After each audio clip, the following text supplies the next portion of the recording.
तो friends good morning, मैं हूं डॉक्टर शिवाशीष और आज है मेरे हॉस्पिटल में कैंप। कौन सा हॉस्पिटल है ये तो वीडियो में आपको आगे पता चल जाएगा। ये हम हॉस्पिटल में जाते हुए मेरे साथ मेरा दोस्त भी था और आगे भी कुछ लोग मिले।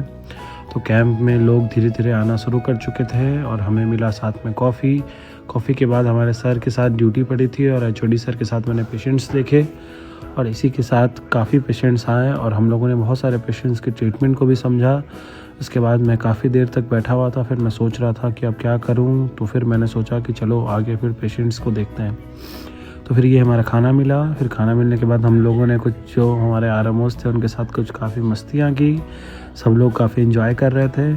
फिर सारे फ्रेंड्स थे हमारे और मैं काफ़ी हंसता हुआ सोचा मैं वीडियो बना लूँ। और ये लंच पीरियड ख़त्म हो गया था।